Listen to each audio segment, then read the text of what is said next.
நீங்கள் பார்த்துக் கொண்டிருப்பது உங்கள் விஜய்.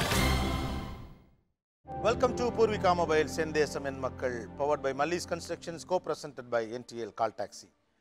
ஒரு 20 வருஷத்துக்கு முன்னால் மிடில் கிளாஸுடைய மிகப்பெரிய கனவு அப்படிங்கிறது பிள்ளையை டாக்டருக்கு படிக்க வைக்கிறது, இல்லைனா இன்ஜினியரிங் படிக்க வைக்கிறது. ஒரு டாக்டர் ஆக்கிடணும், இல்லைனா இன்ஜினியர் ஆக்கிடணும். கடந்த 15 வருடங்களாக பார்த்தோன்னா படித்தா இன்ஜினியரிங் படிக்கணும் அப்படிங்கிற ஒரு நிலைமையை நோக்கி எல்லோருமே நகர ஆரம்பித்தோம். காரணம் வேலைவாய்ப்பு நிறையா, நல்ல சம்பளம், படித்து முடித்த உடனே சம்பளம், வெளிநாடுகளுக்கும் போகலாம். நம்ம குடும்பங்களில் யாராவது ஒரு குடும்பத்தில் பார்த்தீங்கன்னா ஒரு பையன் வந்து அப்படியே அந்த ஃபேமிலியவே மாற்றிருப்பாப்புல. அவருடைய வருமானத்தால், அவருடைய வேலையால் ஒரு பெரிய சேஞ்ச் இந்த குடும்பத்தில் நடந்திருக்கும். எல்லாருக்கும் ஒரு பெரிய ஆஸ்பிரேஷன் இன்ஜினியரிங் நோக்கி வந்துச்சு. இப்படி ஆரம்பித்த இந்த மூவ் ஒரு 15 வருஷம் கழிச்சு இன்றைக்கி வந்து பார்க்குறப்போ அதிர்ச்சிகரமான ஒரு இடத்துல வந்து நிற்கிற மாதிரி தோணுது. இன்றைக்கி வரக்கூடிய ஸ்டாட்டிஸ்டிக்ஸ் அல்லது இன்றைக்கி கிடைக்கக்கூடிய வேலை வாய்ப்புகள், இன்ஜினியரிங் படித்திருக்கிறவர்களுடைய பொருளாதாரம், இதெல்லாம் ஒரு காரணிகளாக எடுத்துகிட்டு பார்க்குறப்போ சில விஷயங்கள் நம்மளை ரொம்பவே யோசிக்க வச்சுருக்கு.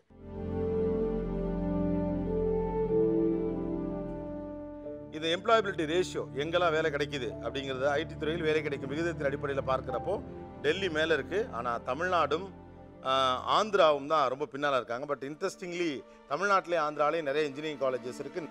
வை இவங்க ஒரு எம்ப்ளாயபிலிட்டி ஸ்கில்லோடு இல்லை? ஏன் இந்த முக்கியமான விஷயமா பார்க்க வேண்டியிருக்குன்னா, ஒரு கட்டத்தில் என்ன ஆக ஆரம்பிச்சிருச்சு அப்படின்னா, இன்ஜினியரிங் அப்படிங்கிற படிப்பு மீது நமக்கு ஒரு கான்ஃபிடென்ஸ் கிடைச்ச காரணத்தினால ஏழை, பணக்காரர், middle class, even lower middle class, விவசாய குடும்பங்களை சேர்ந்தவங்க, சாதாரண சிறுதொழில் பண்ணிட்டு இருந்தவங்க, இவங்கெல்லாம் கூட பெரிய அளவுக்கு மார்க் எடுக்கிறாரோ இல்லையோ பையன் அல்லது பொண்ணு, அவங்களை எப்படியா இன்ஜினியரிங் சேர்த்துக்கணுன்றதுக்காக சொத்தை விற்று, இருக்க நகையை விற்று, தெரிஞ்சவங்கள்ட்ட எல்லாம் கடன் வாங்கி, அதுபோக எஜுகேஷன் லோன் எப்படியாவது கஷ்டப்பட்டு வாங்கி அதை வச்சு படிக்க வைக்க ஆரம்பித்தாங்க. ஸோ இதை ஒரு பெரிய இன்வெஸ்ட்மெண்ட்டாக தான் நிறைய இடங்களில் பார்த்த ஒரு நிலை இருந்தது. பட் அவ்வளோ பெரிய இன்வெஸ்ட்மெண்ட்டாக நம்பப்பட்ட அந்த இன்ஜினியரிங் படிப்பினுடைய நிலை இன்றைக்கி எந்த இடத்துல இருக்குது, அதை படிக்கிற மாணவர்களுக்கு அது குறித்த ஞானமும் அறிவும் வேலை பார்க்கக்கூடியதற்கான திறனும் எந்த அளவுக்கு இருக்குது, ஏன் இந்த நிலை ஏற்பட்டு போனது, இன்றைக்கி நம்ம பேச போகிற முக்கியமான விஷயம் இதுதான். I'm Kalaiselvi. நான் BTech IT 2012 passed out. நான் வந்து ஆன் கேம்பஸ்லேயே செலக்ட் ஆகி now I am working in a MNC and I am earning 25,000 per month. Now I am very happy that I got a job. ப்ரொஃபஷ்னலாக ஒரு MNCயில் work பண்ணுறது ரொம்ப பிடிச்சிருக்கு. கலைசெல்வி போல engineering படித்த எல்லாருக்கும் அமையறதில்லை.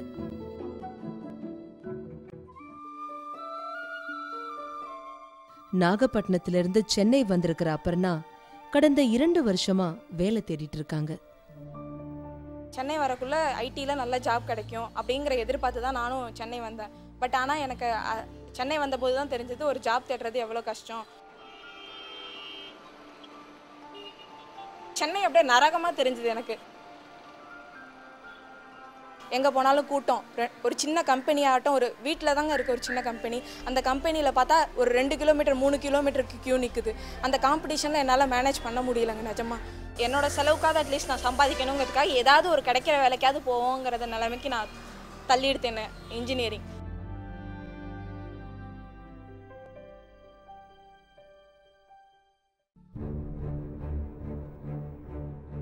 அண்ணன் இதுமாதிரி சொன்னாங்க, இதுமாதிரி சென்னைக்கு வாடா, இங்கே நிறைய கம்பெனி இருக்குது, கண்டிப்பாக வேலை கிடைக்கும்னாங்க. சரி, நானும் அண்ணன் சொன்னாங்க, நானும் எங்கள் ஃப்ரெண்ட்ஸ் எல்லாம் சேர்ந்து என்ன பண்ணோம், சென்னைக்கு வந்தோம். ஒரு கம்பெனியே நிறைய கம்பெனிக்கு போனோம், எல்லா கம்பெனியும் இன்டர்வியூ அட்டன் பண்ணோம். பட் எந்த கம்பெனியும் அவ்வளோ கிடைக்கல. பிஇ படிச்சு முடிச்சதும் ஐடி கம்பெனில நல்ல சம்பளத்துல வேலை வாங்குறது தான் பெரும்பாலான இன்ஜினியரிங் படிக்கிறவங்களோட கனவா இருக்கு. சென்னையில இருக்கிற ஐடி கம்பெனிகள்ல 200ல ஒருவருக்கு தான் வேலை கிடைக்கிறதுங்கிறது அதிர்ச்சிகரமான தகவலா இருக்கு.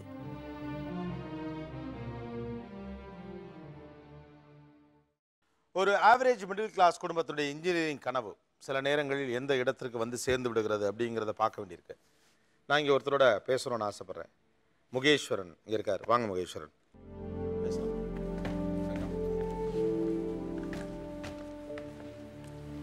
உட்காருங்க. Yes Mukeswaran, thanks for coming to the show. 10th 12th இதெல்லாம் படிக்கிறப்போ உங்கள் ஃப்யூச்சர் பற்றி உங்களுடைய ஐடியா என்ன, கனவு என்ன? அதுக்கு முன்னாடி என்னோட முடிவு வந்து இன்ஜினியரிங் தான். 10th முன்னாடியே நான் ஃபிக்ஸ் பண்ணிட்டேன். ஏன் அப்படி இன்ஜினியரிங் படிக்கணும்னு முடிவு எடுத்தீங்க 10th முன்னாலே? நான் வந்து பேசிக்காக ஒரு வில்லேஜ்லேருந்து நான் வந்தேன். சரி. ஸோ அந்த ஊரில் ஒரு இன்ஜினியர்ஸ் பார்க்கும்போது ஸோ அவங்க வந்து கொஞ்சம் எப்படி சொல்கிறது, எல்லாரும் வந்து தனித்து தெரிவாங்க எல்லாரும். அப்போ வந்து நம்மளும் அந்த மாதிரி ஒரு நிலைமைக்கு வரணும் அப்படின்னு சொல்லிட்டு நானும் அந்த மாதிரி ஒரு முடிவு எடுத்தேன். ஸோ மெக்கானிக்கல் எடுக்கலாம் அப்படின்னு சொல்லிட்டு என்னோட ஐடியா இருந்தது. ஏன்னா ஜாப் ஆப்பர்ச்சுனிட்டி நம்மளுடைய லைஃப்பில் வந்து எப்பயும் ஒரு ஸ்டாண்டர்டாக இருக்கும் அப்படின்னு சொல்லிட்டு எனக்கு ஒரு ஐடியா அப்பயே தோணிடுது. இதுதான் நம்ம போகணும், ஃபிக்ஸ்டு இதுதான், நம்ம எதுவும் மாறக்கூடாது அப்படின்னு சொல்லிட்டு அந்த சாய்ஸில் இருந்தேன். ஸோ 10th ரிசல்ட் பார்த்தீங்கன்னா நான் எக்ஸ்பெக்ட் பண்ண விட கம்மியாக தான் வந்தது. ஸோ 375 தான் ஸ்கோர் பண்ணேன். ஒகேஷ்னல் எடுத்தேன் +2ல் ஜென்ரல் மெஷினிஸ்ட்னு சொல்லிட்டு மெக்கானிக்கல் ரிலேட்டட். ஸோ இது படித்தாலும் நம்ம டேரெக்டாக இன்ஜினியரிங் போக முடியும். வீட்டில் வந்து சம் ப்ராப்ளம்ஸ் இருந்தது. ஸோ அந்த எக்ஸாம் டைமிங்கில் இருந்ததால் என்னால் கொஞ்சம் கான்சன்ட்ரேட் பண்ண முடியலை. இருந்தாலும் நான் விடலை, ஸ்கோர் பண்ணேன். 1200க்கு 967 எடுத்தேன். என்னோடய கட் ஆஃப் வந்து 161.5 இருந்தது. ஸோ எல்லாருடைய சஜஷன் என்னவாக இருந்ததுன்னா என்னை வந்து ஒரு இன்ஜினியராக பார்க்கணும் தான் எல்லாரும் ஆசைப்பட்டாங்க. நானும் அதை தான் விரும்பினேன். எங்கள் வீட்டில் வந்து ஒரு சாதாரண குடும்பம், ஏழ்மையான குடும்பம். அந்த குடும்பத்துலேருந்து இவ்வளோ அமௌண்ட் நம்ம செலவு பண்ணுறது வைக்கணுமா அப்படின்னு நானும் கொஞ்சம் யோசித்து 2 சாய்ஸ் எடுத்தேன். தமிழ்நாடு பாலிடெக்னிக்கில் நான் திருப்பி ஃபார்ம் வாங்கிட்டு அதுக்கும் போட்டேன், இன்ஜினியரிங் கவுன்சிலிங் போட்டேன். ஸோ என்னோடய லைஃப்பில் நடந்த 2 இன்சிடென்ட்டு வந்து மறக்க முடியாதுன்னு சொல்லது அந்த தான். கரும்பு அறுவடை நடந்துருந்த டைம் அப்போ கரெக்டாக அந்த மேல வந்து நடந்துருந்த ஜூனில். ஸோ அந்த டயத்தில் வந்து கரெக்டாக எனக்கு அந்த லெட்டர் எப்படி வந்ததுன்னா முதல் நாள் வந்து பாலிடெக்னிக் வந்தது. ஸோ உங்களுக்கு இன்டர்வியூ வந்துட்டு நீங்கள் உங்களுக்கான கோர்ஸை சூஸ் பண்ணிக்கலாம் அப்படின்னு சொல்லிட்டு வந்துடுச்சு. நெக்ஸ்ட் டே மார்னிங் வந்துட்டு இன்ஜினியரிங் கோர்ஸிங் இருந்துச்சு. நம்மளோட ஆசை வந்து இன்ஜினியர் தான், விடக்கூடாது, எப்படியாவது அதை பிடிச்சாகணும்னு சொல்லிட்டு எடுத்துட்டேன். எங்கள் அம்மாவுக்கு வந்து நான் இன்ஜினியரிங் போகிறதுல விருப்பம் இல்லை. இன்ஜினியரிங் என்ன, டிப்ளமா பண்ணு, ஸோ படித்து முடிச்சுட்டு நீ இன்ஜினியரிங் பண்ணலாமே, நீ நான் சம்பாரிச்சுக்கோ, உன்னோட காசில் நீ இன்ஜினியரிங் பண்ணு அப்படின்னு சொன்னாங்க. நான் விடலை. ஸோ நான் வந்து எனக்கு கிடச்சிருச்சு, நான் கிடைக்காம இருந்தால் நீங்கள் சொல்கிற மாதிரி ஒரு ஆப்ஷனை நான் எடுத்துக்கலாம். எனக்கு தான் கிடச்சிருச்சுல்ல, நான் ஏன் அந்த ஆப்ஷனை விடணும். காலேஜில் பேமெண்ட் பண்ணி அட்மிஷன் போட்டாச்சு. அட்மிஷன் முடிச்சு வந்ததுக்கப்புறம் அப்பாவுக்கு உடம்பு சரியில்லை, ஹெல்த் ஃபிட்ஸ் வந்துட்டு 1 month ஹாஸ்பிட்டல் ஸ்டே பண்ண மாதிரி. ஸோ ஃபேமிலியில் டோட்டலாக அந்த மணி அடியாச்சு, 1 lakh ரொம்ப டோட்டலாக செலவாயிடுச்சு. ஸோ என்ன பண்ணுறது, ஒருத்தர் தான் சம்பாரிச்சிட்டு இருந்தார், ஒன்றும் பண்ண முடியல. அப்பாவுக்கு உடம்புக்கு முடியாதனால நானும் எங்கள் அம்மாவும் ரொம்ப கஷ்டப்பட்டோம் அதில். நெக்ஸ்ட்டு வந்து அந்த பேமெண்ட்டே எங்களுக்கு வந்து ஸ்டார்டிங்லேயே அந்த ட்ரபிளில் தான் ஆரம்பிச்சது. ஸோ எனக்கு வந்து எங்கள் ஊர்லேருந்து ஒரு பேங்க் இருக்குது. ஸோ அதில் எல்லா பேங்க்லேயும் லோன் கொடுக்கலாம்னு சொல்லிட்டாங்க. நான் படித்த டயத்தில் எல்லாருக்கும் கொடுங்க, ஸோ நீங்கள் இப்போ உள்ளே போகும்போதே உங்களுக்கு லோன் கொடுத்து தான் உள்ளே கொடுப்பாங்க. எனக்கு கொடுக்கல. கஷ்டப்பட்டு தான் படிச்சிருக்கீங்க. ஸோ எதையெல்லாம் இழக்க வேண்டியிருந்துச்சு? முதல் இழப்பு வந்து அம்மாவோட நகை. என்னை சேர்க்கும் போதே அவங்களோட தாலிச்சங்கிலியை விற்று தான் கட்டினாங்க. அம்மாவோட தாலிச்சங்கிலி அடமான வச்சு தான் முத ஃபீஸ் அவங்க அந்த இதை வச்சு தான் கொடுத்தாங்க. ஏன்னா அப்பாவுக்கு அந்த இதில் போயிட்டுது, அதனால் ஒன்றும் பண்ண முடியல ஃபேமிலியை. அடுத்த வருஷம் ஃபீஸ் கட்ட முடியல. அதுக்கு என்ன? ஸோ நெக்ஸ்ட் இயர் வந்து லேண்டை சேல் பண்ணாங்க. இருந்த லேண்டே விற்றுட்டீங்க? ஒரு லேண்டு வந்து விற்றுட்டாங்க. அந்த லேண்டில் தான் அந்த பணம் கட்டினது எல்லாமே. இப்போ இன்ஜினியரிங் காலேஜுக்குள்ள நீங்கள் போன பிறகு பாடம்லாம் இங்கிலீஷில் இருக்கும் இல்லை? கண்டிப்பாக. ஸோ உங்களால் அதெல்லாம் மேனேஜ் பண்ண முடிஞ்சா? உங்களுடைய கம்யூனிகேஷன் ஸ்கில் இங்கிலீஷ்லாம் ஹேண்டில் பண்ண முடிஞ்சுதான்? முடியலை, சத்தியமாக முடியலை. 3 மாதத்தில் நான் ரொம்ப சிரமப்பட்டேன். அந்த ஃபஸ்ட்டு 3 months நான் அதை எடுத்துக்கிறதுக்கு ரொம்ப கஷ்டப்பட்டேன். ஸோ எல்லார்ட்டும் நான் டிஃப்ரெண்ட்டாக இருந்தேன். ஒகேஷ்னல் எனக்கு எதுவுமே தெரியாது அதை பற்றி. அவங்க கெமிஸ்ட்ரி எடுப்பாங்க, ஃபிசிக்ஸ் எடுப்பாங்க, எல்லாரும் தலையாட்டுவாங்க, புரியும்பாங்க. எனக்கு ஒன்றும் புரியாது. வீட்டில் வந்து பேட்டி பார்ப்பேன், அப்பயும் புரியாது. ஸோ அந்த 3 மாதம் வந்து நான் வீட்டில் வந்து ஒரு சில நேரம் அழுதுருக்கேன். நான் என்னடா நம்ம படிக்கிறோமா, என்ன நடக்குதுன்னே தெரியாது. ஸோ அந்த நிலைமைக்கு இருந்தது. எல்லாத்தையும் முடிச்சு அரியர் இல்லாமல் கிளியர் பண்ணிட்டீங்களா? கண்டிப்பாக எல்லாமே கிளியர் பண்ணிட்டீங்க.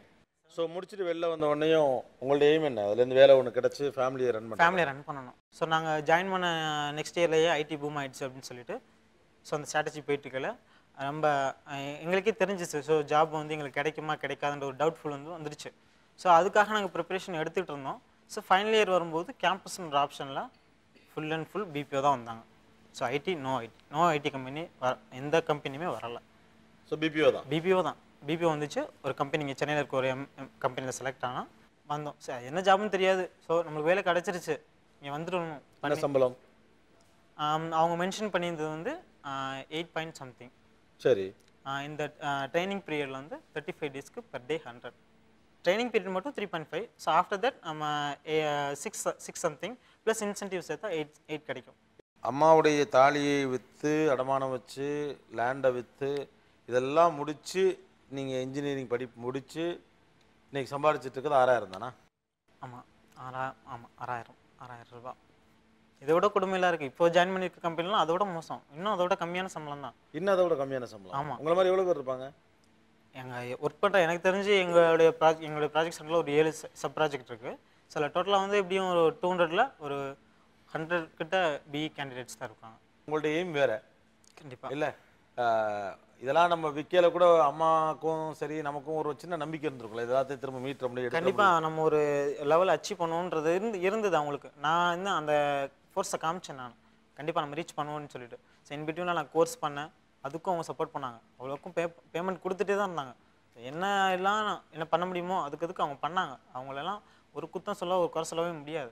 Full and full supportive. உள்ளே இறங்கியாச்சு, பின்னாடி வர முடியாது, போய்த்தான் ஆகணும். முடிச்சாச்சு, மோதி முடிச்சு வந்தாச்சு. சரி இனிமேலாவது நல்லா இருக்கும் அப்படின்னு பார்த்தா ஒன்றும் கிடைக்கிற மாதிரி தெரியல. ஸோ இந்த ஜாப் சர்ச் பண்ணிட்டு இருக்க சரி ஓகே வாய்ஸ் நம்ம முடியலை, ஸோ நான் வாய்ஸ் ப்ராசஸ் தான் நம்ம போவோம் அப்படின்னு சொல்லிட்டு இப்போ ஒரு கம்பெனியில் ஒரு எம்என்சி, அது ஒரு எம்என்சி கம்பெனி தான், பட் ஆனால் நான் வாய்ஸ் ப்ராசஸ் அதில் ஒரு குவாலிட்டி ஆடிட்டராக இருக்கேன். ஓகே, அதில் வந்து இப்போ என்னோட சேலரி 6,500, டேக் ஹோம் 5,800. ஓகே, ஆனால் இதில் இன்னொரு சிக்கல் இருக்குது. ஏன்னா நீங்கள் 2012 பேட்சில் இப்போ 2013 வந்து அந்த இது முடிய போகுது. அப்போ வந்து நீங்கள் இந்த ஃப்ரெஷருங்கிற சாய்ஸையும் லூஸ் பண்ணுவீங்க ஒரு வருஷம் வரைக்கும். அதுக்கடுத்து பெரிய கம்பெனிகள் பொதுவாக வேலை கொடுக்குறதில்ல. ஒரு வருஷம் என்ன பண்ணணும்னு ஒரு கேள்வி கேட்பாங்கல்ல.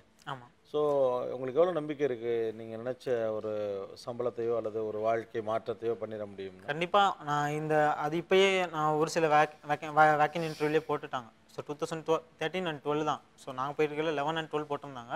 இப்போ மார்ச்லேருந்தே 2013 and 12 போட ஆரம்பிச்சிட்டாங்க. ஸோ அந்த கேட்டகரியும் இன்னும் கொஞ்சம் நாளில் போயிடும். ஸோ அதுக்குள்ளே நான் பிடிக்கணும் அப்படின்ற ஒரு எய்மோட என்ன பண்ணுவேன்னா நெட்டில் சர்ச் பண்ணுறது. ஸோ ஜாப்ஸ் எங்கெங்கெல்லாம் வாக்கின் போகுது அப்படின்னு சொல்லிட்டு என்னோட டொமைனுக்கு நான் சர்ச் பண்ணுவேன். நைட் ஷிஃப்ட்டு முடிச்சு வந்து மார்னிங் வந்து 7 அப்போ தான் 4:30 வருவேன். 4:30 ரூமுக்கு வந்தோடனே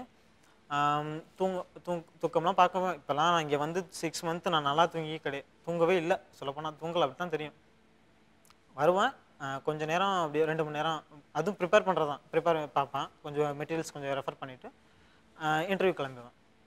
ஒவ்வொரு நாள் அது எவ்வளோ ப்ரெஷராக இருக்குது உங்களுக்கு மென்டலி? நம்ம அந்தளவுக்கு நம்ம வேஸ்ட்டுன்ற மாதிரி எனக்கு தோண ஆரம்பிச்சிருச்சு. ஸோ நம்ம ரீச் பண்ணிடுவோமா, ரீச் பண்ணணும்னு ஒரு நம்பிக்கை இருந்தது. ஸோ நாள் குறைய எனக்கு வந்து இந்த ஒர்க்லேயே நம்ம கண்டினியூ ஆகிடுவோமா அப்படின்ற மாதிரி ஒரு பயம் வந்துருச்சு. ஸ்டில் நான் என்னோட நம்பிக்கை இழக்கலை. கண்டிப்பாக எனக்கு கிடைக்கும், ரீச் பண்ணுவேன் நான், அதில் நோ டவுட். கண்டிப்பாக ஐடி ஃபீல்டில் நான் போவேன், ஒரு ஜாப் போவேன். அது எனக்கு ஒரு நம்பிக்கை இருக்குது, கண்டிப்பாக எனக்கு கிடைக்கும். அது என்னோடய டேலண்ட் நான் ப்ரூவ் பண்ணி தான் காமிப்பேன். அதில் ஊருக்கு போகிறப்பெல்லாம் உங்கள் லேண்டெல்லாம் போய் பார்க்குறீங்களா, வரீங்களா? அந்த சைடு பார்த்தீங்கன்னா நான் அப்போ லேண்ட் சேல் பண்ணப்போ நான் பார்ட் டைம் ஜாப்ஸ் பார்ப்பேன். நான் போஸ்ட் இருக்குல்ல, தபாலுக்கு அவங்க லீவ் போடுவாங்கன்னா நான் லீவ் போஸ்ட் பார்ப்பேன். ஸோ அந்த மாதிரி ஒர்க்லாம் பண்ணும்போது அந்த லேண்டை கிராஸ் பண்ணி தான் ஒரு ஊருக்கு போய் தபால் கொடுக்கணும். ஸோ அதை பார்க்கல வந்து அது எனக்கு ஒரு எப்படி சொல்கிறது, அந்த இடம் வந்து எனக்கு ஒரு தெய்வம் தான். அந்த இடத்துனால தான் நான் வந்து இங்கே வந்து பேசிக்கிட்டு இருக்கேன் இவ்வளோ. ஸோ நான் ஒரு இன்ஜினியர் அப்படின்னா அது ஒரு நாளாக தான் என்ன நடந்துச்சு, வேறு எதுனாலும் கிடையாது. அந்த இடத்த திரும்ப வாங்கிட முடியும்னு நம்பிக்கை இருக்கா? கண்டிப்பாக. நான் எங்கள் அம்மா அப்பாவுக்கு நான் என்ன பண்ணதுன்னு திரும்பி பண்ணணும்னு நான் லைஃப்பில் நான் திரும்பி பார்த்தேன்னா அந்த இடத்த ஒன்று மீட்டு கொடுக்கணும்.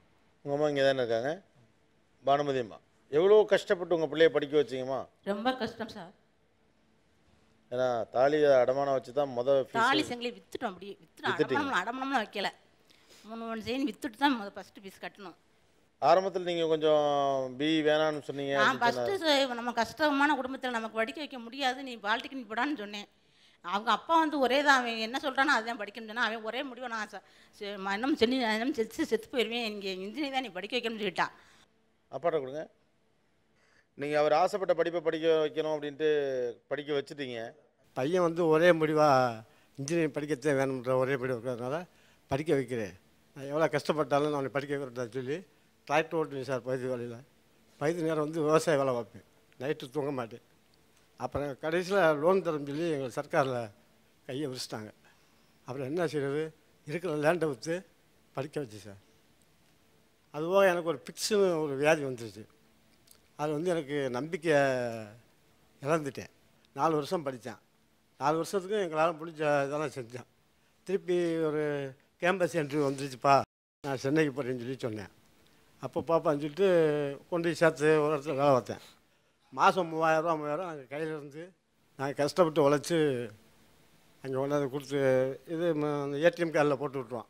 என்னப்பா நீ போய் நான் மெட்ராஸ் போய் 6000 4000 வாங்கினா என்னென்ற பொழப்பு நடத்துவேன் அப்படின்னு கேட்டதுக்கு, இல்லைப்பா அந்த பீரியட் முடிகிறதுக்குள்ளே எப்படியாவது ஒரு நல்ல இடத்த பிடிச்சிடுறேன் அப்படின்னு தைரியம் சொன்னேன். நம்ம குடும்பத்தில் ஒரு டிகிரி ஒரு நல்ல பையன் உருவாகணும் அப்படிங்கிற ஒரு ஆசையில் அவனை படிக்க வச்சான். ஆனால் நிலைமை இப்படி இருக்குது, என்னடா கேட்டால் இப்படி சொல்கிறேன். அதான் சார் உள்ளது. ஒரு இன்ஜினியரிங் படித்த பையன் கண்கலங்கிறது எனக்கு உண்மையாக சங்கடமாக தான் இருக்குது. ஏன்னா இட்ஸ் ஒரு ப்ரெஷர் பில்ட் ஆகிட்டே இருக்குது டே பை டே. இல்லை அது எவ்வளோ பீரியட் இருக்குது இன்னும்? ஆக்சுவலாக 2 months தான். ஏப்ரல் மேயோட முடிஞ்சிடும்ல, ஜூனில் அவங்களுக்கு ரிசல்ட் வந்துடும். அதுக்கப்புறம் you will lose the category of fresher இல்லைன்னு சொல்லிடுவாங்க. அவர்கிட்ட கொடுங்க. உங்கள் பேர் விக்னேஸ்வரன் சார்? நீங்கள் என்ன படிக்கிறீங்க? நான் கம்ப்யூட்டர் சயின்ஸ் முடிச்சிருக்கேன் சார். முடிச்சிருக்கீங்க. 2012. என்ன ஒர்க் பண்ணுறீங்க? இப்போ ஒரு பப்ளிஷிங் கம்பெனியில் ஒர்க் பண்ணிட்டு இருக்கேன். பப்ளிஷிங்குள்ளே தான் நிறையா இருக்க மாதிரி இருக்குது. இல்லை, சாஃப்ட்வேர் எங்கே போனாலும் அவ்வளோ ஈஸியாக கிடைக்கிறதில்ல. மேக்ஸிமம் எங்கே போனாலுமே இப்போ ஒரு இன்டர்வியூன்னு கால் ஃபார் பண்ணியிருந்தாங்கன்னா போனோன்னா லைனில் நிற்க பத்தாது பிளேஸ், வெளில நிற்கிற மாதிரி அந்தளவுக்கு கூட்டம். படிக்கும்போது ஈஸியாக இருந்துச்சு இன்ஜினியரிங்? உங்களுக்கு படிக்கிறது எப்படி இருந்துச்சு? இன்ஜினியரிங் வந்து ரொம்ப கஷ்டமாக இருந்தது. ஏன்னா நான் சிஸ்டத்தையே பார்த்ததில்ல 12th வரைக்கும். அங்கே போய்ட்டு கம்ப்யூட்டர் சயின்ஸ் அப்படின்னா லேபுக்குள்ளே விட்டுருவாங்க, ப்ரோக்ராம் கொடுத்துருவாங்க, நீங்கள் எடுங்க அப்படின்னா கீபோர்டு கூட ஒர்க் பண்ண தெரியாது. சரி கொஞ்சம் கொஞ்சமாக பழகும். பசங்கள்லாம் வேறு கம்ப்யூட்டர் சயின்ஸ்லேருந்து வந்திருப்பாங்க, பெரிய ரிச்சாக இருந்து வந்திருப்பாங்க. நம்ம இப்படி போயிருக்கோம், அப்படியே இருந்துடக்கூடாது அப்படின்னு சொல்லிட்டு கொஞ்சம் எஃபர்ட் போட்டு கற்றுக்கணும் அப்படின்னு சொல்லிட்டு கொஞ்சம் படித்தேன். அதுக்கப்புறம் ஓரளவுக்கு வந்துட்டேன். ஆனால் இப்போ திரும்ப எதாவது செய்யணும். அவங்க வந்து ரொம்ப கஷ்டப்பட்டாங்க வீட்டில். இப்போ படித்தவங்க ஃபேமிலினா தெரியாது, அவங்க வந்து படித்து முடிச்சுட்டு தான் வேலைக்கு போகவே ஆரம்பிச்சிருப்பாங்க. ஆனால் எங்கள் வீட்டில் அப்படி இல்லை, 2 பேருமே படிக்கலை. அம்மா வந்து 10 வயசுலேயே வேலைக்கு போயிட்டேன் அப்படின்னாங்க, விவசாயம். அப்பா வந்து 15, அந்த ஏஜ்லேயே நான் வேலைக்கு வந்துட்டேன். இப்போ வரைக்கும் அவங்க வேலைக்கு போயிட்டு தான் இருக்காங்க. Now you are in publishing house. Yes sir. என்ன சம்பளம் உங்களுக்கு? 5000 சார். 5000? டேக்கோமே அவ்வளோதான். டேக்கோமே? ஆ. இப்போது ஆக்சுவலாக உங்களுக்கு வேறு வேலை தேடிட்டு இருக்கீங்களா? சைட் பை சைட் அட்டன் பண்ணிகிட்ருக்கேன் சார். என்ன சொல்கிறாங்க அங்கெல்லாம்? என்ன உங்களுக்கான பதில்? அவங்க பதில் வந்து நீங்கள் இன்ஜினியரிங் முடிச்சிட்டிங்க ஓகே, ஆனால் எங்களுக்கு ஒன்றுமே தெரியாமல் நாங்கள் உங்களை வச்சு என்ன பண்ணுறது அப்படின்னா. நாங்கள் அங்கே படித்து வந்து தியரட்டிக்கல் தான். லேபுக்கு வந்து ஒரு 10 ப்ரோக்ராம்ஸ் கொடுத்துருப்பாங்க. சும்மா அதை வந்து பார்த்து தான் போகணுன்னு இல்லை, அவுட்புட் எடுத்தால் போதும், அவ்வளோதான், லேபு முடிஞ்சிடும். மற்றபடி தனியாக கம்ப்யூட்டரில் கோர்ஸ் பண்ணியிருக்கணும். தனியாக ஒரு 3 to 4 months நீங்கள் கோர்ஸ் பண்ணியிருந்தால் தான் நாங்கள் எடுத்துப்போம். அதான் உள்ளே போகும்போதே சொல்லிடுறாங்க, சர்டிஃபிகேஷன் ப்ரிப்பேர்டு அப்படின்னு போட்டுறாங்க, மென்ஷன் பண்ணிடுறாங்க அதிலே. இப்போது 5000 ரூபா தான் சம்பளம் வாங்குறேங்கிறீங்க. இப்போ எஜுகேஷன் லோனை கட்டுறது இப்போது அது எவ்வளோ கட்ட வேண்டியிருக்கு? இப்போ வந்து பெர் மந்த்துக்கு 8000 நான் பே பண்ண சொல்லியிருக்காங்க சார். எஜுகேஷன் லோனை 8000 ரூபா பே பண்ண சொல்கிறாங்க, ஆனால் உங்களுக்கு 5000 சம்பளமே. சார் இப்போ என்கிட்ட சோர்ஸ் இல்லை, கண்டிப்பாக இருந்தால் நான் கட்டிடுவேன்னா கட்ட முடியாதவங்களாம் எதுக்கு லோன் எடுக்கிறீங்க அப்படின்ற மாதிரி பேச ஆரம்பிச்சிட்டாங்க. அப்புறமேல அண்ணன் சரி ஓகே, எனக்கு அவருக்கு வந்து 15,000 வருது, நான் பே பண்ணிடுறேன், 2 பேருக்கு சேர்த்து 12,000 வரும், நான் பே பண்ணிக்கிறேன். பட் அதுக்குள்ளே நீ ஒரு நல்ல வேலைக்கு வந்துட்டீங்கன்னா வந்துடும், மனசை விட்டுறாத, நல்ல வேலை கிடைக்கும். 15,000ல் 12,000 ரூபாய் லோனுக்கே கட்ட வேண்டியிருக்கு. கட்டிடுறேன். ஓகே, மீதி 3000 தான். 3000 ரூபாய். எனக்கு 5000 வருது, ரூம் ரெண்ட்டு எல்லாம் போக. அது சென்னையில் கரெக்டாக வந்துடுது 5000. ஒரு சில நேரங்களில் பத்தாத நிலைமை தான் இருக்குது. நீங்கள் உங்களுடைய அனுபவத்துலேருந்து பார்க்குறப்போ என்ன மாதிரி காலேஜஸ்லேருந்து படிச்சுட்டு வந்தால் எடுக்கிறாங்க வேலைக்கு? மேக்ஸிமம் டாப் காலேஜஸ்லாம் வந்து அவங்க நாலேஜ் இருக்கான்னு கூட எதிர்பார்க்குறதில்ல. ஏன்னா கேம்பஸ்ஸு அப்படின்னு வைக்கும்போது எங்கள் காலேஜில் கேம்பஸே கிடையாது. அண்ணன் ஒரு பெரிய காலேஜில் படிச்சுட்டு இருந்தார், பிரபலமான காலேஜ். அப்போ வந்து அவர் வந்து மெக்கானிக்கல் படிச்சுட்டு இருந்தார். அவருக்கு வந்து சாஃப்ட்வேர் ஃபீல்ட்லேருந்து ஒரு கம்பெனிலேருந்து கால் லெட்டர் வந்தது வீட்டுக்கு. நான் கேட்டேன், என்னப்பா உனக்கெல்லாம் வந்திருக்கு, எங்களுக்கெல்லாம் இன்டர்வியூவே கிடையாது, உங்களுக்கு மட்டும் எப்படி, நீ மெக்கானிக்கல் உனக்கு எப்படி இந்த சாஃப்ட்வேர் கம்பெனிலேருந்து வேலை கிடச்சிருக்கு அப்படின்னு. வந்தாங்க, பேர் கேட்டாங்க, ஊர் கேட்டாங்க, சொன்னேன், நல்லா பண்ணுவீங்களான்னா பண்ணுவேன்னு சொன்னேன், கால் லெட்டர் வந்துச்சு அப்படின்னு. அவங்களுக்கு வாய்ப்புகள் வந்து அதிகமாக இருக்குது. காலேஜ் நல்ல காலேஜாக இருக்கணும், பாப்புலரான பெரிய கல்லூரியாக இருந்தால் வேலை வாய்ப்பு ஓரளவு கண்டிப்பாக உண்டு, எதிர்பார்க்கலாம். அவங்க என்ன எதிர்பார்த்து இன்ஜினியரிங் படித்தாங்களோ அது கண்டிப்பாக சாட்டிஸ்ஃபேக்ஷன் அங்கே கிடைக்கும். ஆனால் இந்த மாதிரி காலேஜஸில் படிக்கிறவங்களுக்கு ரொம்ப சிக்கல். நீங்கள் 90 கட் ஆஃப் இருந்தால் போதும், இன்ஜினியரிங் சீட்டு கொடுத்துட்றோம் அப்படின்றாங்க. அதுக்கப்புறம் நீங்கள் ஃபெயில் ஆகி பாஸ் ஆகிருந்தாலும் இன்ஜினியரிங் சீட்டு ஃப்ரீயாக இருந்தால் உங்களுக்கு கொடுத்துட்றோம் அப்படின்னாங்க. அவங்களால முடியுமா முடியாதா எதுவும் பார்க்குறதில்ல. ஒரு பக்கம் பேங்க் லோனை கட்ட சொல்லின பிரச்சனை, மறுபக்கம் வீட்டுக்கு உதவ முடியாத நிலைமை, உங்களுக்கும் ஃப்ரெஷருங்கிற category you are going to lose soon. இந்த நெருக்கடிகள்லாம் உங்களுக்கு மனதளவில் எவ்வளோ பாதிப்பு ஏற்படுத்தியிருக்கு? தினந்தோறும் இன்டர்வியூ மனதளவில் ரொம்ப ஒரு வருத்தமாக தான் இருக்கும். வீட்டில் வந்து வீடுனா வீடு மாதிரி இருக்காது, கொஞ்சம் தகரம் குடிசெல்லாம் போட்டு தான் இருக்கும். நம்ம இங்கே டைல்ஸ் போட்ட வீடு, ஏன்னா வாடகைக்கு இருக்கும்போது டைல்ஸ் போட்ட வீட்டில் நிம்மதியாக இருக்கும். இந்த வெயிலில் நம்ம இங்கேயே இருக்க முடியல. அப்போ அவங்க எவ்வளோ கஷ்டப்படுவாங்க அப்படின்னு நினச்சி ரொம்ப ஃபீல் பண்ணுவேன். நான் சொல்லுவேன், வேலைக்கு போகாதீங்க இருங்க அப்படின்னா, அதெல்லாம் உனக்கு தேவையா, நீ இன்னும் முதல்ல கொண்டு வா, நீ ஓரளவுக்கு வந்துட்டீங்கன்னா நாங்கள் ஏன் வேலைக்கு போக போகிறோம் ஆனால் இப்பயும் கால் பண்ணி நீ வேலை பார்த்து எங்களுக்கு பணம் கொடுன்னு கேட்க மாட்டாங்க. உனக்கு பணம் போதுமா, வேணும்னா கேளு தர்றோம் அப்படின்ற மாதிரி கேட்கும்போது மனசு ஒரு மாதிரியாக இருக்கும். எவ்வளோ நாள் நம்ம வாங்கிட்டு இருக்காது அது மாதிரி கில்ட்டியாக இருக்கு. Okay, all the very best, good luck. சீக்கிரம் நீங்கள் ஆசைப்பட்ட இடத்த பிடிக்கணும், அல்லது ஒரு நல்ல இடத்த பிடிச்சிட்டு அதை நேசிக்க பழகிடணும். ஒரு இன்ஜினியர் ஆவதற்கான தகுதியோடு தான் நம்முடைய பள்ளிக்கூடங்கள் நம்ம வெளியில் அனுப்பியிருக்கா. அந்த 4 வருஷத்துக்குள்ளே அப்படி தரமான மாணவர்களாக அவர்களை கல்லூரிகளால் உருவாக்கிவிட முடிகிறதா? கல்லூரிகள் தரப்பில் என்ன பிரச்சனை இருக்குது? இப்படி ஒரு பல டைமென்ஷன் இதுக்குள்ளே இருக்குது. இன்னும் பேசலாம். ஒரு சின்ன பிரேக் எடுத்துக்கிட்டு பூர்விகா மொபைல்ஸ் என் தேசம் என் மக்கள் powered by Mallis constructions co presented by NTL call taxi state.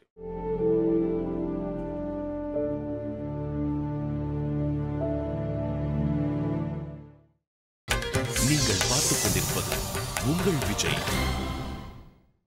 Welcome back to Poorvika mobiles என் தேசம் என் மக்கள் powered by Mallis constructions co presented by NTL call taxi. Engineering ஒரு இந்திய கனவு அப்படின்னு கூட சொல்லலாம். ஒரு விவசாய பின்னணியிலேருந்து வந்த ஒருத்தர், தன்னால் இன்ஜினியரிங்கில் ஜெயிக்க முடியுமான்னு சந்தேகத்தோடு உள்ளே போகிற ஒருத்தர், பல சிரமங்களுக்கு நடுவில் இன்ஜினியரிங் படிக்கிற ஒருத்தருக்கு தேவைப்படக்கூடிய எல்லா தகவல்களும் ஒரு இன்ஜினியரிங் காலேஜ்லேருந்து கிடச்சிருதான். காலேஜஸோட பெர்ஃபார்மன்ஸஸ் என்ன? இதில் நான் ஒருத்தவங்களோட பேசணும்னு நினைக்கிறேன். மெலடி சுஜிதா இங்கே தான் இருக்காங்க, வாங்கம்மா ப்ளீஸ். மெலடி சுஜிதா பேரு இன்ட்ரெஸ்டிங்காக இருக்கு. மெலடி சுஜிதா நல்லா பாடுவீங்கனாலே? அப்படி இல்லை சார், நான் சின்ன வயசில் இருக்கும்போது ஐ திங்க் 5 years ஓல்டுன்னு நினைக்கிறேன், சுஜிதான்னு வச்சுருந்தாங்க எனக்கு பேர். என் பேரண்ட்ஸ் கிட்ட கேட்டேன், நான் மெலடின்னு வச்சுக்கலாமா அப்படி சொல்லி கேட்டேன். அவங்க வந்து சரி அப்படின்னு என்னை கன்சிடர் பண்ணி அப்போவே வந்துட்டு மெலடி சுஜிதா அப்படின்னு மாற்றிட்டாங்க 5 வயசில். But interesting. ஓகே, அப்பா என்ன பண்ணுறாங்க? அப்பா பிரிண்டிங் ப்ரெஸ்ஸில் இருக்காங்க சார். எப்போ படி தோணுச்சு உங்களுக்கு இன்ஜினியரிங் படிக்கலாம் அப்படின்னு? நான் சேர்ந்தா இன்ஜினியரிங் தான் சேரணும் அப்படின்னு சொல்லிட்டு சொன்னேன். அவங்களும் இருந்துட்டு சரி படிக்க வைக்கலாம் அப்படின்ட்டு ரொம்ப பெரிய ஆர்குமெண்ட் வீட்டில் தினமும் நடக்கும். அதுக்கப்புறம் சரின்னு அப்பாவை கன்வின்ஸ் பண்ணி ஓகே படிக்கலாம் அப்படின்னு சொல்லிட்டு இன்ஜினியரிங் ஜாயின் பண்ணேன்னா. ஈஸியாக இருந்ததா? பொருளாதார ரீதியாக பிரச்சனை ஒன்றும் இல்லை, ஈஸியாக ஃபஸ்ட் ஜாயின்? இல்லை, கஷ்டம் தான். இருந்தாலும் அப்பா வந்து என்னோட நான் நல்லா வரணும் அப்படிங்கிறதுக்காக என் மேலே நம்பிக்கை வச்சு செலவு பண்ணாங்க. கண்டிப்பாக பின்னாடி நீ ஒரு இதுக்கு வரணும் அப்படின்னு சொல்லி செலவு பண்ணாங்க. சின்ன வயசில் எங்கள் அம்மா கிட்ட நான் சொல்லுவேன்னா, சொல்லியிருக்கேன், எனக்கே ஞாபகம் இருக்குது, அம்மா நான் படித்து முடிச்சு வேலைக்கு வந்தோன்னா உன்னால் நிமிரவே முடியாது, நீ குனிஞ்சே தான் இருக்கணும் அப்படின்னு சொல்லியிருக்கேன். அம்மா ஏன் அப்படின்னு சொல்லி கேட்டாங்க. நான் சொன்னேன், உனக்கு அவ்வளோ நகை வாங்கி போட்டுருவேன், உன்னால் எழுந்திரிக்கவே முடியாது அப்படி சொல்லியிருக்கேன். பட் அதெல்லாம் இப்போ நடக்கலான்றது ரொம்ப கஷ்டமாகவே இருக்குது. காலேஜில் வந்து உங்களுக்கு கேட்ட ஃபீஸ் தான் வாங்கினாங்களா இல்லை அடிஷனல் ஃபீஸஸ் எல்லாம்? இனிஷியலாக ஒரு 45,000 கட்டணும் சார். அதுக்கு எந்த ரெசிப்ட் எதுவுமே கொடுக்கல. அதுக்கப்புறம் கொஞ்ச நாள் கழிச்சு 36 கேட்குறாங்க. புரியவே இல்லை, அவ்வளோதான் சொன்னாங்க. அதுக்கப்புறம் 36 நீங்கள் பே பண்ணணும்னு சொன்னோன்னே ஒன்றுமே புரியல. எனக்கு ரொம்ப கோவம் வந்துருச்சு, என்னது இப்படிலாம் சொல்கிறாங்களேன்னு சொல்லிட்டு வீட்டுக்கு வந்தேன். வீட்டுக்கு வந்துட்டு யார்ட்டையும் சொல்லலை. அப்புறம் காலேஜில் பயங்கரமாக இது ஸ்ட்ரைக்கெலாம் பண்ணாங்க. நான் காலேஜில் அப்போ போகலை, வீட்டுக்கு வந்துட்டேன். நடு ரோட்டில் இறக்கி விட்டுட்டாங்க. பஸ்ஸில் ஏறி போனோம். பாதி தூரம் போயிட்டு இருக்கும்போது இப்படி எல்லாரும் எவ்வளோ பேர் ஃபீஸ் கட்டலை இன்னும் அப்படின்னு கேட்டாங்க. கட்டாதவங்களாம் இறங்கிடுங்க அப்படின்னு சொல்லிட்டாங்க. நடு ரோட்டில் எந்த ஏரியா எனக்கு அப்போ தெரியாது. அது தெரிஞ்ச போக போக எனக்கு அது எந்த ஏரியான்னு தெரிஞ்சிருச்சு. எந்த ஏரியானே தெரியாது. நடு ரோட்டில் இறக்கி விட்டுட்டாங்க. அப்புறம் வீட்டுக்கு ஃபோன் பண்ணி சொன்னேன். அப்புறம் சரின்னு பே பண்ணியாச்சு. வேற என்னென்ன மாதிரிலாம் அடிஷனல் ஃபீஸ்லாம் காலேஜ்? யூனிஃபார்ம் தான் சார் எங்களுக்கு. யூனிஃபார்முக்குன்னு சொல்லிட்டு வருஷம் வாங்குவாங்க. ஆனால் நாங்கள் ஃபஸ்ட் இயரில் கொடுத்த யூனிஃபார்ம் தான் கடைசி ஃபைனல் இயர் வரைக்கும் போட்டுட்டு இருந்தோம். அப்புறம் லஞ்ச் எல்லாம் அங்கே தான் சாப்பிடணும் அப்படின்னு, கண்டிப்பாக அங்கே தான் சாப்பிடணும், கொண்டெல்லாம் போகக்கூடாது, அங்கே தான் சாப்பிட்டோம். அதுக்கு பே பண்ணாங்க. அப்புறம் எக்ஸாம் ஃபீஸ் தனியாக வாங்குவாங்க. எல்லாமே அந்த இதில் அவங்க போனஃபைடில் கொடுத்ததில் வந்துடும். ஆனால் இவங்க தனித்தனியாக தான் வாங்குவாங்க. காலேஜ் பார்த்தீங்கன்னா இந்த ஸ்டெப்ஸ் எல்லாம் ஏறும்ல சார், அங்கெல்லாம் கிரானைட் போட்டிருப்பாங்க. அது தேவையே இல்லை அங்கே கிரானைட் போடணுன்ற அளவுக்கு. அதுக்கு பதிலாக ஒரு 4 கம்பெனி கூட்டிகிட்டு வந்து பிளேஸ்மெண்ட் வாங்கி கொடுத்தாங்க. நான் வந்து லேப் தான் போய் பார்த்தேன். அப்போ தான் ரெடி ஆகிட்டு இருந்தது. லேப் பார்த்தா சே பயங்கரமாக இருக்கே அப்படின்ட்டு ஒரு இது, சரி இங்கே தான் நம்ம படிக்க போகிறோமா அப்படின்னு சொல்லிட்டு. அதுக்கப்புறம் நிறைய காலேஜ் போனேன், அதை விட பயங்கரமாக இருந்தது அந்த காலேஜ் எல்லாம். நான் ஃபஸ்ட்டு போய் பார்த்தோன்னே ரொம்ப அட்ராக்ட் ஆகிட்டேன். சரி ஓகே அப்படின்ட்டு. எவ்வளோ பர்சன்டேஜில் பாஸ் ஆனீங்க? நான் 87 வித் டிஸ்டிங்ஷன். என்ன பண்ணுறீங்க இப்போ நான் சும்மா தான் இருக்கேன், ஜாப் ட்ரை பண்ணிட்டு இருக்கேன். எந்த இயர் முடிச்சீங்கம்மா? 2011 சார். கண்டிப்பாக முடிச்சு வெளியே வந்தோன்னா ஒரு ஜாப் இருக்கணும் அப்படின்னு நினச்சேன். நான் ஈரோடில் ஒரு இது இருந்தது, சரின்னு நான் அங்கே போனேன். அது என்னென்னா ப்ராஜெக்ட் சென்டர். வெறும் 4,000 சொன்னாங்க, ஆனால் 3,000 சம்திங் தான் தந்தாங்க. 10 hours ஒர்க் பண்ணணும். சாட்டர்டே சண்டே கூட லீவ் கிடையாது. அப்படி லீவ் போட்டாலும் அதுலேருந்து அமௌண்ட்டு ரெடியூஸ் பண்ணிட்டு தான் நம்மளுக்கு தருவாங்க. அப்புறம் 1 month போனேன். வீட்டில் நீ போகவே கூடாது அப்படின்னு சொல்லிட்டாங்க. அதனால சரி நானும் வீட்டில் இருந்துட்டேன். 87% டிஸ்டிங்ஷன். உங்களுக்கு வேலை கிடைக்காதுக்கு என்ன காரணம் நினைக்கிறீங்க? ஒன்று வந்துட்டு நான் காரணமாக இருக்கணும். எனக்கு இப்போ எப்படின்னா மேபி 12th நான் நல்ல மார்க் வாங்கியிருந்தேன்னா ஒரு நல்ல காலேஜ் கிடச்சி கேம்பஸில் செலக்ட் ஆகிருந்துருக்கலாம். இன்னொன்று வந்து காலேஜே சொல்லுவேன், ரொம்ப ஏமாற்றிட்டாங்கன்னு தான் நான் சொல்லுவேன். பெரிய நம்பிக்கையோடு தான் போய் காலேஜுக்கு போனேன். ஆனால் வெளியே வரும்போது வேலையே இல்லைன்னு சொல்லும்போது எனக்கு ரொம்ப கவலையாக இருந்தது. கீர்த்தி பிரியாட்ட கொடுங்க. இவங்க பேசும்போது இந்த காலேஜஸில் வந்து அடிஷ்னல் ஃபீஸ் வாங்கினாங்க அந்த மாதிரிலாம் சொல்கிறாங்க. அப்படி நீங்கள் படித்தப்போ எப்படி உங்களுக்கு அந்த மாதிரி ஏதாவது ப்ரெஷர் இருந்ததா? சென்னையில் தான் சார் படித்தேன். சரி. From popular college sir, private இன்ஸ்டிடியூஷனில் தான் படித்தேன். பார்த்தீங்கன்னா ஃபீஸே அங்கே வந்து பர் இயர் 90,000. அடிஷ்னலாக வேறு எதுக்காவது காசு கேட்குறாங்களா என்ன? ஆமாம் சார். ஒரு செமஸ்டருக்குமே எங்களுக்கு வந்து பார்த்தீங்கன்னா ஒரு ஹை அமௌண்ட் தான் ஃபீஸ். ஒரு செமஸ்டருக்கு பார்த்தா ஒரு 5,000 கிட்ட கட்டுவோம் நாங்கள் எக்ஸாம் எழுதுறதுக்கே. அது என்னது தெரியாது, எங்களுக்கு தெரியல. முடிச்சப்போ வந்து சிசி டிசி அந்த சர்டிஃபிகேட்ஸ்லாம் கொடுப்பாங்கல்ல சார், அதுக்கு தே ஆர் சார்ஜிங் 15,000. இன்னும் நான் மார்க் ஷீட்டே இன்னும் வாங்கலை, அதுக்கு வந்து 5,000 தே சார்ஜிங் ஃபார் தட். மார்க் ஷீட்டுக்கா? வெறும் மார்க் ஷீட்டுக்கு. நாங்கள் படித்தது வாங்குறது எங்களுக்கே திரும்ப வந்து அவங்க பில்லிங் போடுறாங்க சார், 5,000 எக்ஸ்ட்ரா சார்ஜஸ். நான் இன்னும் வாங்காமல் உட்காந்துருக்கேன், அதை இன்னும் வாங்க முடியல. என்னால் மனசே வரமாட்டேங்குது. 5,000 தேவையே இல்லாமல் கொடுத்து வாங்கணுமா அப்படின்ற மாதிரி உட்காந்துருக்கேன். நான் இன்னும் வாங்கலை. டியூரிங் மை 3rd இயர் இருந்து வந்தாங்க சார்.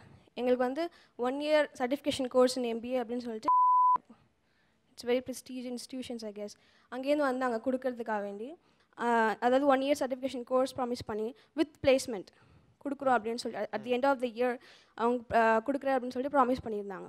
5 months தான் நடந்தது கோர்ஸு. அதுக்கப்புறம் எதுவுமே நடக்கலை, இது வரைக்கும் எதுவுமே நடக்கலை.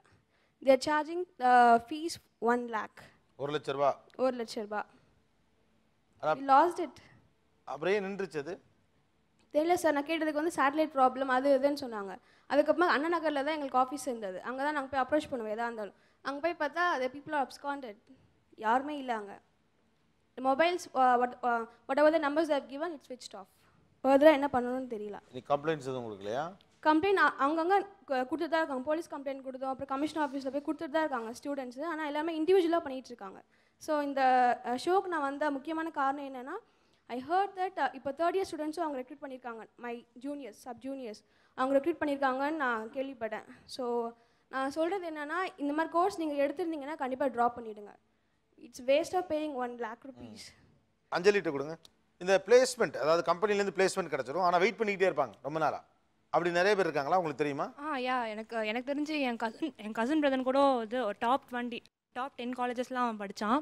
Is the first graduate from his family. So ரொம்ப கஷ்டப்பட்டு தான் அவனை படிக்க வச்சாங்க. கடன் வாங்கி தான் அவனை படிக்க வச்சது. அவன் தம்பியையும் சேர்த்து இன்ஜினியரிங் படிக்க வச்சாங்க. சரி அண்ணன் படிச்சுட்டான், பிளேஸ் ஆகிட்டான் அப்படின்ட்டு. பிளேஸ் ஆகி 1.5 வருஷமாக வீட்டில் தான் இருந்தான். அதுக்கப்புறம் ஒரு 1.5 வருஷம் கழிச்சு ஒரு லைக் ஒரு கால் மாதிரி ஒரு லெட்டர் மாதிரி வந்தது மெயிலில். லைக் உங்களுக்கு இந்த மாதிரி உங்களுக்கு நாங்கள் எக்ஸாம் மாதிரி வைக்கிறோம், லைக் ஆன்லைனில் உங்களுக்கு ஒரு கோர்ஸ் பண்ணுறோம் அப்படின்னு சொல்லிட்டு ஒரு 1 month ஒரு ட்ரைனிங் மாதிரி வச்சுட்டு உடனே ஒரு எக்ஸாம் வச்சுட்டாங்க. அந்த கோர்ஸ் கூட மெட்டீரியல்ஸ் ஒழுங்காகவே கொடுக்கல. அவங்க பேட்ச்மேட்ஸ் எல்லாருமே அந்த ஆன்லைன் டெஸ்ட் எடுத்துக்கிட்டாங்க. பட் எவ்வளோ தான் நல்லா பண்ணியிருந்தாலும் they have rejected. அதாவது பிளேஸ்மெண்ட் ஏற்கனவே கொடுத்தாச்சு, பட் அதுக்கப்புறமா ஒரு எக்ஸாமினேஷன். அது எவ்வளோ பேர் ரிஜெக்டட்? செலக்ட் ஆனது எவ்வளோ பேர் ரிஜெக்டட்? செலக்ட் ஆனதுல கிட்டத்தட்ட ஒரு 60% ரிஜெக்ட் இருப்பாங்க. பிளேஸ் ஆகிட்டான் அப்படின்ற நம்பிக்கையில் எல்லார்ட்டையும் சொல்லிட்டாங்க, என் பையன் வேலை செய்கிறான்ட்டு. இப்போ அவங்களால கடன் வாங்கினவங்க கிட்ட கூட போய் சொல்ல முடியல அவனுக்கு வேலை கிடைக்கல அப்படின்ற மாதிரி. நீங்கள் என்ன பண்ணுறீங்க அஞ்சலி? நானும் பிஇ தான் சார் எடுத்துட்டேன். நான் 3rd year பண்ணிக்கிட்டு இருக்கேன். 3ஆம் வருஷம் படிச்சு.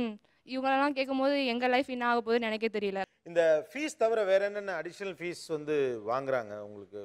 அதர் ஃபீஸ்னு என் பையனுக்கு 18,000 rupees வாங்கினாங்க. முதல்ல வாங்கினாங்க. அப்புறம் வந்து 2ஆவது வருஷம் என்னப்பா வந்து யூனிவர்சிட்டியில் வந்து 32,500 தான் கிட்ட சொன்னாங்க. இப்போ வந்து 18,000 வாங்குறாரு, என்னடா அது அப்படின்னு கேட்டேன்.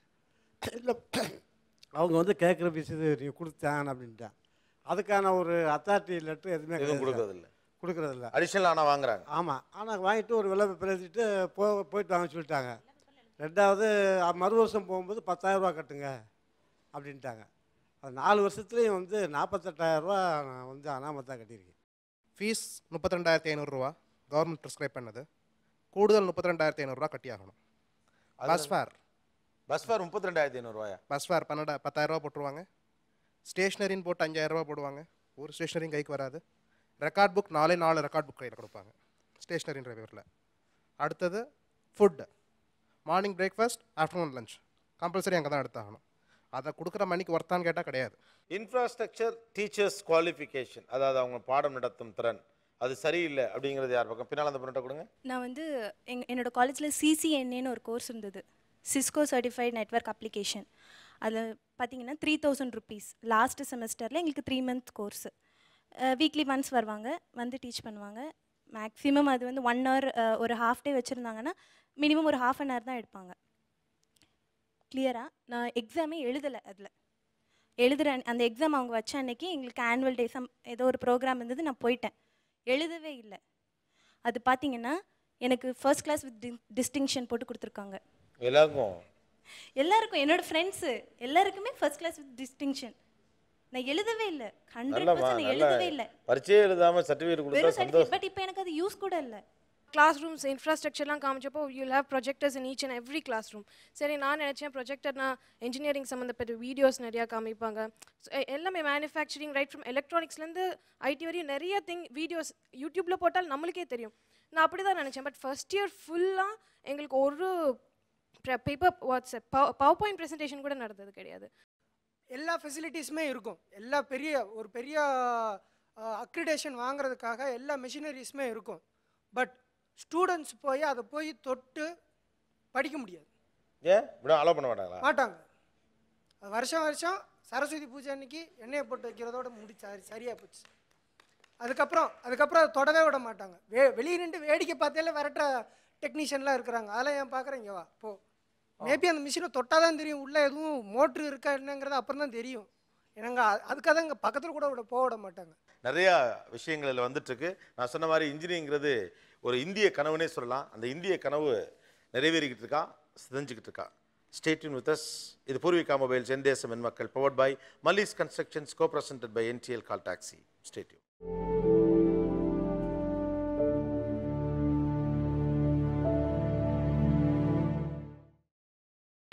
நீங்கள் பார்த்துக் கொண்டிருப்பது உங்கள் விஜய்.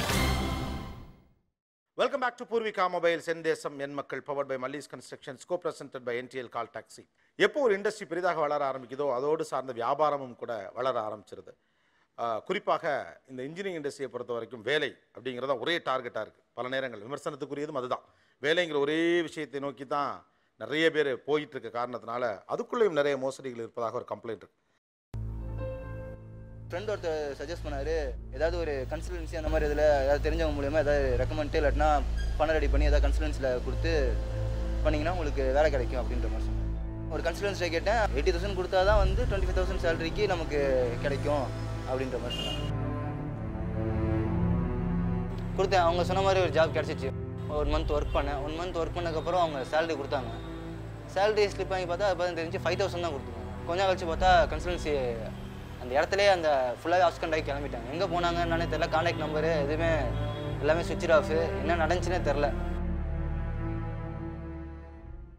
இன்ஜினியரிங் படித்த பசங்க, டிகிரி முடித்த பசங்க, மாஸ்டர் எம்எஸ்சி எம்சி அந்த மாதிரி பெரிய பெரிய படிப்பு படித்த பசங்களாம் அவங்களே நெட்லேருந்து ஆட் தேடி எவ்வளோ சம்பளம் வேணாலும் நான் கொடுக்குறேன் அப்படின்னு சொல்லி எடுக்கிறாங்க. எடுத்து ஒரு 2 months அப்போ ஒர்க் வாங்கிட்டு அவங்களுக்கு தேவையான முடிஞ்சதுக்கப்புறம் கம்பெனி சொல்லாமல் கொள்ளாமல் இழுத்து மூடிட்டு போயிடுறாங்க. எனக்கே கிட்டத்தட்ட இந்த 3 மாதம் சம்பளத்தோடு சேர்த்து 35,000 ரூபாய்க்கு மேலே வர வேண்டியது இருக்குது. அவங்க கொடுத்த செக்கு இன்னமும் நான் எங்கள் கையில் தான் வச்சுருக்கேன். அந்த செக் எடுத்து போய் பேங்க்கில் போட்டதுக்கு பேலன்ஸ் இல்லை அப்படின்னு சொல்லி பவுன்ஸ் ஆகிடுச்சு. I would like to talk to Lavanya. Please Lavanya வாங்க.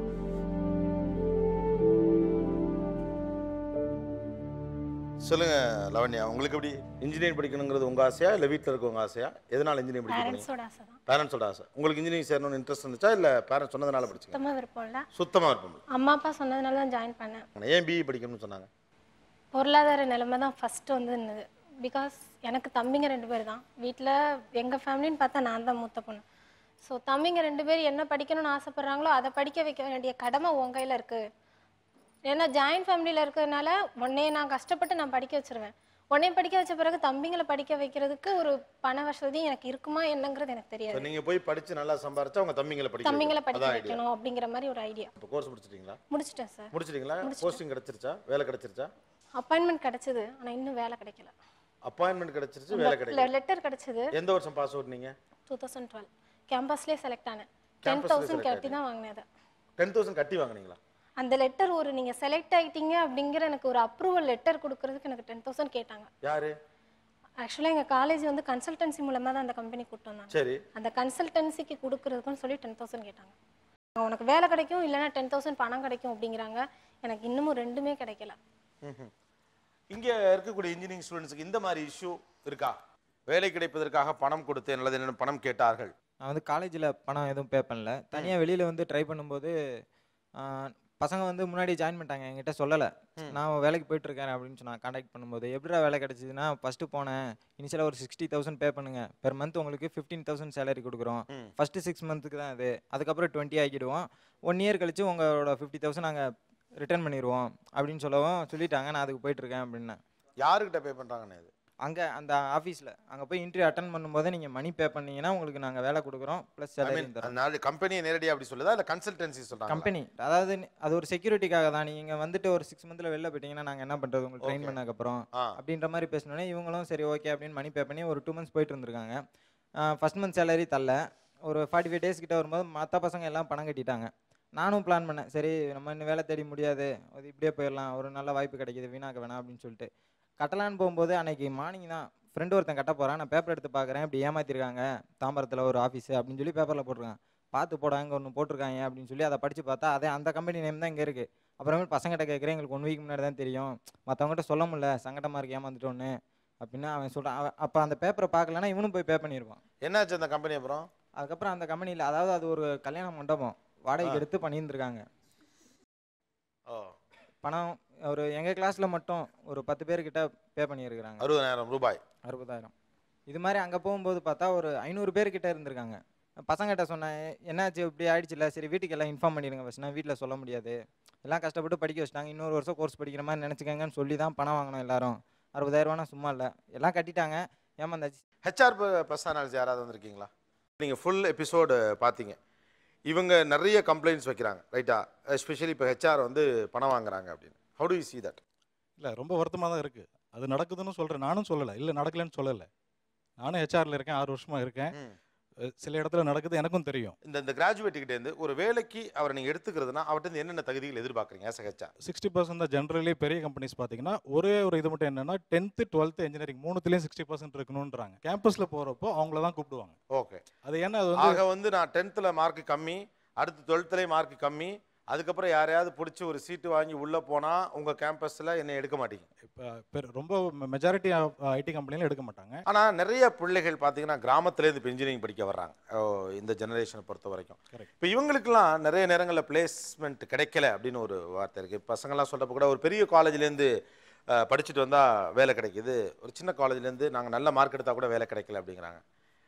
நீங்கள் அது மாதிரி எதுவும் டிவிசிவ் வைக்கிறீங்களா? இந்த மாதிரியான பேக்ரவுண்ட்லேயே வந்தவங்களால இந்த மாதிரியான ஒரு அட்மாஸ்பியருக்குள்ள ஒர்க் பண்ண முடியாது அப்படின்னு எதுவும் பார்க்குறீங்களா? இல்லை, அப்படி கிடையாது. இன்ஃபேக்ட் நாங்கள் பார்த்ததில் நல்ல கிராமத்து சைட்லேருந்து வர பசங்க அவங்க தான் வந்து இந்த ஆட்டிடியூட் சொன்னேன் இல்லையா, அதில் வந்து தே ஆர் வெரி குட். இப்போ ஒரு பையன் சொன்ன மாதிரி என்னன்னாலும் எல்லாம் ப்ளஸ் தான் சார்னு சொன்ன பாருங்க, அது மாதிரி சொன்னால் போதும். அது மாதிரி பசங்க தான் எங்களுக்கு தேவை. ஏன்னா யாரும் வந்துட்டு ஒரு மைக்ரோசாஃப்ட் மாதிரி போய் பில் கேட்ஸ் வந்து அதெல்லாம் ரொம்ப கம்மி.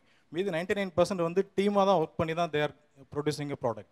அப்படி இருக்கும்போது எங்களுக்கு அது மாதிரி பசங்க தேவை. கான்ஃபிடன்ஸ் லெவல் இது ரெண்டுக்கும் ப்ரையாரிட்டி கொடுக்குறீங்க.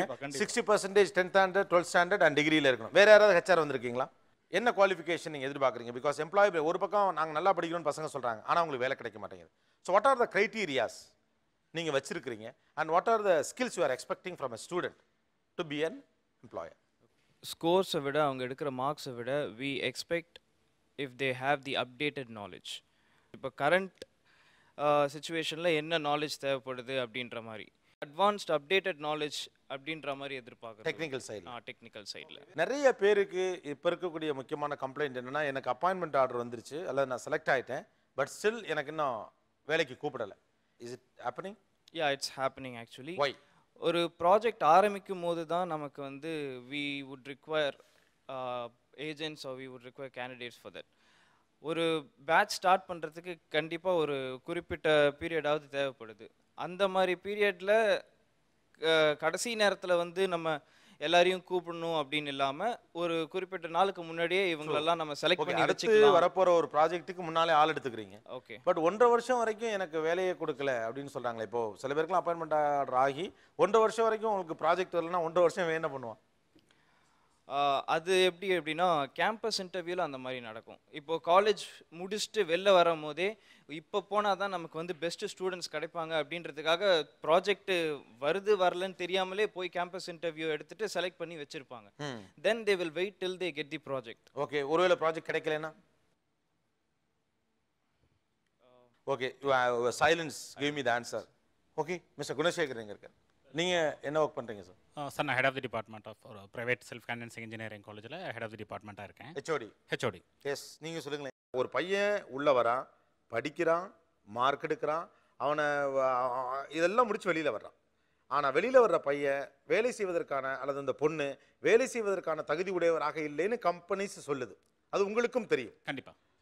அப்போ எங்கே தப்பு நடக்குதுன்னு கேட்குறேன். இந்த தவறை எப்படி பார்க்குறோன்னாங்க சார், முதல்ல உள்ளே வர்ற பசங்களோட நாலேஜ் லெவல் இப்போ வந்து பாஸ் பண்ணால் இன்ஜினியரிங் சேர்ந்துடலாங்கிற நிலைமை, அது ஒரு விஷயம்.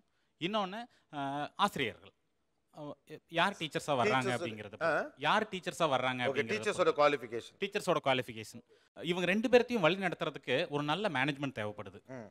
மேனேஜ்மெண்ட் வந்துட்டு விஷயம் தெரிஞ்ச மேனேஜ்மெண்ட்டாக இருந்தாங்கன்னா, அவங்களுக்கு வந்து அவங்களோட கோல் செட்டிங் என்னன்னு தெரிஞ்சவங்களா இருந்தாங்கன்னா கண்டிப்பாக அவங்கனால வந்து நல்லா கொண்டு போக முடியும். ஸோ இன்ஸ்டிடியூஷன், அதாவது மேனேஜ்மெண்ட்டினுடைய பிரச்சனை, மேனேஜ்மெண்ட்டோட பிரச்சனை. ஓகே, மூணாவது இது போக எங்களுக்கு இந்த மேனேஜ்மெண்ட்டுக்கும் எங்களை மாதிரி ஒரு ஆசிரியர்களுக்கும் நடுவில் இன்டர்மீடியட்டாக ஒரு ஹெட் தேவைப்படுறாங்க, பிரின்சிபல்.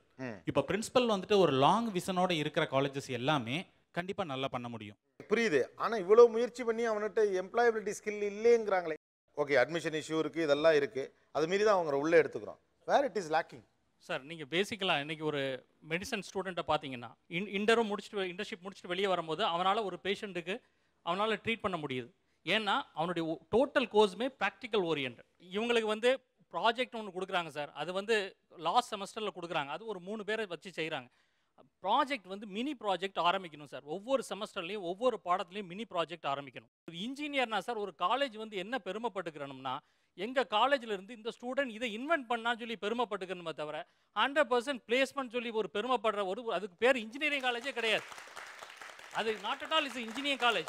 ஸோ இன்வென்ஷன்ஸை நோக்கி நம்மளுடைய இன்ஜினியரிங் காலேஜஸ் ஒர்க் பண்ணல. அது வந்து பேசிக்கலி ஒரு அடிக்ட் சார். நீங்கள் வந்து அவனை ஒரு ப்ராஜெக்ட் பண்ண சொல்லுங்களேன், அவன் அதில் வந்து அந்த ப்ராஜெக்டை பண்ணி முடிச்சிட்டான்னு வச்சுக்கோங்க, he feels very comfort. அதுக்கப்புறம் ஆட்டோமேட்டிக்காக அடுத்த ப்ராஜெக்ட் போவான். நம்மளே ஒரு ப்ராடக்ட் கிரியேட் பண்ணோம் அப்படிங்கிறத நோக்கி நம்ம பெரிய அளவுக்கு உந்துதல் நடத்தலைன்னு அவர் சொல்லியிருக்காரு. இன்னும் சில dimensions I would like to talk to some others also. ஒரு சின்ன பிரேக் எடுத்துக்கலாம்.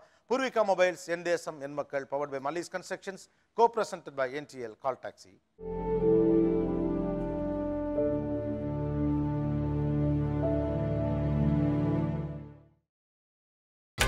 நீங்கள் பார்த்துக் கொண்டிருப்பது உங்கள் விஜய்.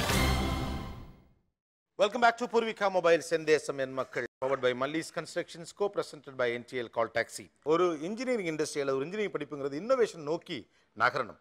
அது பிளேஸ்மெண்ட்டோடு மட்டும் தொடர்புള്ളത് இல்லை அப்படின்னு சொல்லி ஒரு ஐடியல் ஸ்டேட் ஆஃப் மைண்டு தான். அது நல்ல விஷயம்.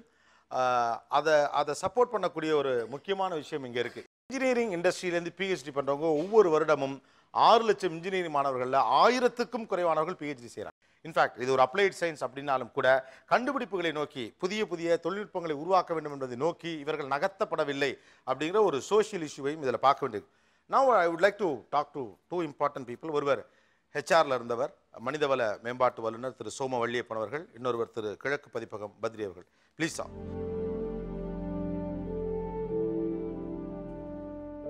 ஸோ இவங்க 2 பேரும் உங்களுக்கு ஏற்கனவே தெரிஞ்சிருக்கலாம். நான் ஃபஸ்ட்டு சோம வள்ளியப்பன்றது தொடங்கணும் அப்படின்னு நினைக்கிறேன். ஃபர்ஸ்ட் திங், என்னுடைய இந்த லேப்ஸுங்கிற இதுக்கு இன்னும் தெளிவான ஒரு இடம் கிடைச்ச மாதிரி தெரியல. 87% எடுத்தவங்களுக்கும் வேலை கிடைக்கல. 4 இல் ஒருவருக்கு மட்டுமே எம்ப்ளாயபிலிட்டி ஸ்கில் இருக்குன்னு கம்பெனி சொல்லுது. வேர் த லேப்ஸஸ், எங்கே பிரச்சனை? ஏன்னா எல்லாமே சரியாக இருக்குது, ஆனால் நடக்க மாட்டேங்குது. எல்லாருக்கும் ஒரு நல்ல வாழ்க்கை இருக்கணுங்கிற ஒரு நியாயமான எதிர்பார்ப்பு இருக்குது. மற்றவங்க வாழறத ஊடகங்கள் மூலமாக மற்ற மூலமாக தெரிஞ்சுக்கிறாங்க. பாப்புலேஷன் அதிகமாகிடுச்சு. இப்போ என்னென்னா, நமக்கு எவ்வளோ பேருக்கு என்ன ஜாப் கொடுக்கலாமோ பாப்புலேஷன் க்ரோத் அளவுக்கு ஜாப்ஸ் இந்தியாவில் க்ரியேட் பண்ண முடியலை. அதுதான் நம்மளுடைய மிகப்பெரிய ப்ராப்ளம். வந்து ஜாப்ஸே இல்லை. இப்போ இவ்வளோ இன்ஜினியரிங் காலேஜ் பீப்புளுக்கும் ஜாப்ஸ் கொடுக்கணும்னா என்ன மாதிரி கொடுக்கலாம்னா, முக்கியமாக மேனுஃபேக்சரிங் இதை அப்சார்ப் பண்ணிச்சுன்னா இவ்வளோ பெரிய பிரச்சனையே இருக்காது. இப்போ முதலெல்லாம் இன்ஜினியர்ஸ்னால் ஆக்சுவலாக மேனுஃபேக்சரிங்க்கு தான் ப்ரைமரிலி போவாங்க. இன்ஜினியர்னா they were meant to do some engineering. Core engineering. Core engineering. ஆனால் ஒரு பக்கம் நீங்கள் வேலை இல்லை குறைஞ்சி போச்சுன்னு சொல்கிறீங்க, ஆனால் இன்னொரு பக்கம் இந்த வருஷமே நிறைய இன்ஜினியரிங் காலேஜஸ் வந்திருக்கே புதிதாக. ரொம்ப அதிகமான இன்ஜினியரிங் காலேஜ் வருகிறது. இது எங்கேயும் நம்ம ஒரு சென்ட்ரல் பிளான் இருக்கிற மாதிரி தெரியல. எல்லாம் செய்து கொள்ளலாம், அதற்கப்புறம் முடிஞ்சவங்க போய் நீங்கள் சாமர்த்தியத்தை பார்த்துக்குங்கிற மாதிரி ஒரு சூழ்நிலை ஏற்பட்டு போச்சு. ஓவர் சப்ளை இருக்கா இங்கே? அப்போ ஓவர் சப்ளை கண்டிப்பாக இருக்குது. ஓவர் சப்ளை அதாவது நீங்கள் சப்ளை குறைவாக இருந்தால் இதே நிறுவனங்கள் எவ்வளவு குறைவான எம்ப்ளாயபிலிட்டி ஸ்கில் இருக்கவங்க எடுத்துக்குவாங்க. அப்படிப்பட்ட ஆண்டுகளும் சிலது இருந்திருக்கு. ஒரு கல்லூரிக்கு வந்து மொத்தமாக அரியஸ் இருக்கிறவங்களையும் எடுத்துகிட்டு போன காலகட்டம் இருந்திருக்கு. அவங்ககிட்ட ஆர்டர் இருந்தால் எடுத்துக்குவாங்க. ஆர்டர் இல்லை என்றால் நீங்கள் சொன்ன 60% 80% ஆக்குவாங்க. ஓவராலாகவே நம்ம பிள்ளைகளுடைய எம்ப்ளாயபிலிட்டி ஸ்கில் கம்மியாக தான் இருக்கா? அந்த ஸ்டாண்டர்ட் எம்ப்ளாயபிலிட்டி ஸ்கில்லுங்கிறதே அதுவே நாம் சரியாக புரிந்து கொள்ள வேண்டிய ஒன்று. நம்ம எல்லாரையும் ஒரு தீப்பெட்டி மாதிரி ஆக்கிட்டோம். அடுக்கி கொண்டு போய் 500 பேரை நான் தயார் பண்ணியிருக்கேன், 500 பேரை நீ எடுத்துக்கிட்டு போனால் 500 பேருக்கும் ஒரே விதமான எம்ப்ளாய்மெண்ட் ஸ்கில் தேவைப்படலை. அவங்களே ஒரு ஐடி நிறுவனத்துக்குள்ளால போனாலே அங்கேயே 3-4 விதங்கள் இருக்குது. அப்ளிகேஷன் டெவலப்மெண்ட் இருக்குது, அப்ளிகேஷன் மெயின்டெனன்ஸ் இருக்குது, அப்ளிகேஷன் எக்ஸ்பேன்ஷன் இருக்குது, அதிலே கோர் இருக்குது, நான் கோர் இருக்கிறது. ஆக நாம் எல்லாவற்றையும் சுலபமாக செய்வதற்கு ஒரு ஜென்ரலைஸ் பண்ணி தூக்கிட்டு போகிறோம். 9th வேலையை நோக்கி ஓடுகிற ஒரு சூழ்நிலைக்கு நாம் தள்ளப்பட்டு விட்டோம். அதனால் எம்ப்ளாயர் டிசைட் பண்ணுறாரு இவங்க என்ன படிக்கணும், இவங்க என்ன ட்ரெயின் ஆகணுங்கிறத எம்ப்ளாயருக்கு என்ன யார் முடிவு செய்கிறாங்கன்னா கஸ்டமர் முடிவு செய்கிறார். ஓகே, ஒரு மார்க்கெட் டிமாண்ட் என்னவோ அதை நோக்கி இவங்கெல்லாம் நகர்த்தப்படுறாங்க, அவ்வளோதான் நகர்த்தப்படுறாங்க. ஐஸ். இங்கே நீங்கள் இந்த ஷோவை பார்த்த வரைக்கும் பத்ரி, நம்ம டீச்சிங் அந்த பர்சனல்ஸுடைய குவாலிட்டி ஒரு தரமான இன்ஜினியர்களை உருவாக்குவதற்கு அளவுக்கு நம்ம இன்ஸ்டிடியூஷன்ஸ் வந்து தரமான நாலேஜோட இருக்கா? முன்னெல்லாம் வந்து கல்லூரி ஆரம்பிக்கிறப்ப ஒரு தரமான கல்வியை தர வேண்டும்ங்கிறதே வந்து அவர்களுடைய நோக்கமாக இருந்தது. இப்போ நான் கல்லூரி ஆரம்பிக்கிறது வந்து அது ஒரு நல்ல ஒரு பிஸ்னஸ் அப்படிங்கிறதுனால அதனாலே அது தவறாயிடாது.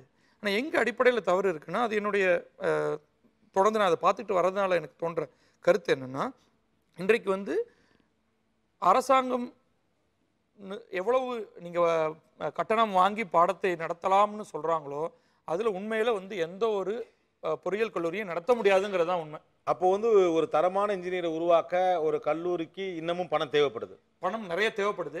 அதை அவர்கள் பெற்றுக்கொள்கிறார்கள் சட்டவிரோதமாக. இப்போ நீங்கள் சொல்கிறத பார்த்தா ஃபீஸை ஏற்றலாங்கிற மாதிரி. கட்டாயமாக ஏற்றணும்னு நான் சொல்லுவேன். நியாயமாக ஏற்றிட்டு போ. அதுக்கு ஒரு சர்டிஃபிகேட்டோட, அதாவது நீ இதுதான் சான்றிதழ், நீ இவ்வளவுதான் நான் பணம், இதற்கு மேலே ஒரு பைசா நான் கேட்க மாட்டேன். இங்கே பல பேர் சொன்னாங்க பார்த்தீங்களா, 40,000ங்கிறாங்க, அப்புறம் திடீர்னு 30,000ங்கிறாங்க. இங்கே சாப்பிடுங்கிறாங்க. நீங்கள் ஸ்கூல் நடத்துறீங்களா இல்லை வந்து மெஸ் நடத்துறீங்களா? நீங்கள் எதுக்காக வந்து மாணவர்கள் அங்கே சாப்பிடணும், அதுக்கு நீங்கள் பணம் தரணும் அப்படின்னு நீங்கள் வலியுறுத்துறீங்க. அப்போ அடிப்படையில் வந்து அது ஒரு ஒழுக்கமற்ற ஒரு இடமாக ஆயிடுது அந்த இடம். நம்ம டீச்சிங் ஸ்டாஃபுடைய தரம், அவர்களுடைய சம்பளம், இது ரெண்டு பற்றி உங்கள் அபிப்பிராயம் என்ன? டீச்சிங் ஸ்டாஃப் அவங்க தான் வந்து ஒரு தரமான ஒரு ஸ்டூடெண்ட்டை உருவாக்க. டீச்சிங் ஸ்டாஃபுடைய ஆர்வம் நல்லா இருக்கலாம், பட் தரம் வந்து சரியாக இருக்கிற மாதிரி எனக்கு தெரியல. நான் பார்த்த வரைக்கும் அவர்களுக்கு சரியான சம்பளம் கொடுக்கப்படுறதில்ல. அது வந்து எகெயின் பேக் டு பேக், நீ உனக்கு தான் தரம் இல்லையா, உனக்கு இந்த கொடுத்தா போதும் அப்படிங்கிற மாதிரி. சரி, அவங்களும் வந்து நமக்கு இந்த ஏதோ இந்த அளவுக்கு நமக்கு ஒரு வேலை கிடைச்சிருக்கே, அதுக்கு இந்த பணம் போதும். ஸோ நம்ம வந்து அந்த குவாலிட்டி எப்படியெல்லாம் டைல்யூட் பண்ண முடியுமோ அப்படி டைல்யூட் பண்ணிட்டு போயிட்டு இருக்கோம். என்னுடைய பார்வையில் வந்து நம்முடைய பொறியியல் கல்லூரி திட்டத்தில் நிறைய மாற்றங்கள் வேணும். தமிழ்நாட்டை எடுத்துக்கிட்டோம்னா காலேஜ் ஆஃப் இன்ஜினியரிங் கிண்டியிலிருந்து பெரும் மாற்றங்கள் தேவை. ஒரு பாலிடெக்னிக்கில் படித்து கொண்டு வெளியில் வந்த ஒரு மாணவரை விட குறைவான அளவுக்கு தான் என்ஜினியரிங் கல்லூரியிலேருந்து படிச்சுட்டு வந்தவங்கள்ட்ட இருக்குது. ஒரு நாடு வந்து ஒரு என்ஜினியரால் தான் கட்டப்படுது. நீ தெருவில் பார்த்துட்டு இருக்கிற அத்தனை கன்ஸ்ட்ரக்ஷன் ஒர்க்கும் பார்த்தீங்கன்னா அதோடைய அடிப்படையில் ஒரு என்ஜினியர் இருக்கார். இன்றைக்கு வந்து இந்த 4 வருட இன்ஜினியரிங் ப்ரோக்ராமில் நம்ம அவங்களுக்கு என்ன கற்றுக் கொடுக்குறோம் அப்படிங்கிறது பயமாக இருக்குது. சோமுவல்லியப்பன் சார், இன்னைக்கு இன்ஜினியரிங் ஸ்டூடெண்ட்ஸில் நிறைய கேட்டகரி இருக்காங்க. ஒன்று வந்து 4,000-5,000 ரூபாய் சம்பளத்துக்கு ஒரு வழி இல்லாமல், சில பேர் இப்போ முன்னாலாம் வேலை போகிறதுக்கு முன்னால் பெஞ்சில் உட்கார வைப்பாங்க, இப்போ வேலை வர்றதுக்கு முன்னாலே பெஞ்சில் உட்கார வைக்கிறாங்க. 1.5 வருஷமாக அப்பாயின்மெண்ட் ஆர்டர் வாங்கிட்டு உள்ளே போகல. 3rd இயர் படிக்கிற பொண்ணு எனக்கு பயமாக இருக்குது இன்ஜினியர் படிக்கன்னு சொல்லுது. இவங்களுக்கு தீர்வாக நீங்கள் எது சொல்லுவீங்க? நம்ம வீட்டிலே ஒரு ட்ரிபிள் இ இருப்பார். அந்த ட்ரிபிள் இ எலக்ட்ரிக்கல் பல்பை கூட ஃபியூஸ் போட தெரியாதவர். அவர் வந்து எலக்ட்ரானிக்ஸ் இன்ஜினியராக இருப்பார். ஒரு எலக்ட்ரீஷியன் வந்து தான் போடுற மாதிரி இருக்கும். ஆக இன்ஜினியரிங் என்கிற பெயரில் வேலைவாய்ப்பு திட்டத்தை பெரிய அளவில் உருவாக்கி, கட்டடங்களை உருவாக்கி, சிலபஸ் உருவாக்கி, இதை வந்து நாம் ஒரு ஏமாற்றாக ஒரு சமுதாயமே செய்து கொண்டிருக்கிறது. ஐடி தற்செயலாக வந்ததுனால பிழைத்து கொண்டிருக்கிறோம். இல்லைன்னா இவர்களுக்கெல்லாம் யார் வேலை கொடுக்கறது, இவர்கள்லாம் எங்கே போவார்கள்? ஒரு மிகப்பெரிய முன்பு பிகாம் மேலே இப்படி தான் ஒரு கிரேஸ் இருந்தது. ராயல் பிகாம் வேலையை நோக்கி ஓடுகிற ஒரு சமுதாயத்தில் இது நேரு. நாமளே ஒரு வீட்டுக்கு ஒரு பெயிண்டரை கூப்பிட்டா, நாம் ஒரு பிளம்பரை கூப்பிட்டா, நாம் வேறு ஏதாவது ஒரு ஆர்டிஸ்டானை கூப்பிட்டா, அந்த ஆர்டிசானுக்கு ஒரு தினசரி கூலி என்பது 400 ரூபா, 500 ரூபா, 600, 700 கூட இருக்குது. ஒரு கார்பெண்டருக்கு இருக்குது. நமக்கு வந்து வேலையின் மீது மதிப்பு போயிடுச்சு. நமக்கு வந்து வேலை செய்வதற்கு டர்ட்டி பண்ணிக்கிறதுக்கு கையை வந்து அழுக்காகி விடுமோ, நாம் இறங்கி வேலை செய்வோமோ, இந்த வேலையின் மீது மதிப்பில்லாதவர்கள் சிரமப்படுவதற்கு தான் உகந்தவர்கள். நீங்கள் வந்து செய்கிற வேலையில் உயர்வு தாழ்வு கிடையாது என்று இறங்கிட்டா இவர்கள் எல்லோருமே எதிர்பார்க்கிறதும் அதுதான். இவர்கள் கல்லூரியில் சேர்ந்தபோது எதிர்பார்க்கறது என்னென்னா, திருப்பி ஒரு பெரிய கம்பெனியினுடைய பஸ்ஸு, அந்த பஸ்ஸில் ஏறி உட்காந்துக்கிட்டு நேராக போகலாம், 5 நாள் வேலை, ஒரு பெரிய சம்பளம், ஒரு பெரிய இது, அதை தொட்டு ஒரு நல்ல கல்யாணம், அதை தொட்டு ஒரு சிறப்பான வாழ்க்கை. ஆக நம்மளுடைய எதிர்பார்ப்பு என்பது அதை நோக்கி போயிடுச்சு. 6000 ரூபாய் வேலையில் அனுபவம் கிடைச்சா உங்களுக்கு 10,000 ரூபாய் வேலை கிடைக்குமே. நீங்கள் 10,000 ரூபாய் வேலைக்கு காத்திருக்க மார்க்கெட்டில் உங்கள் வேல்யூ கீழே போய்கிட்டே இருக்குது.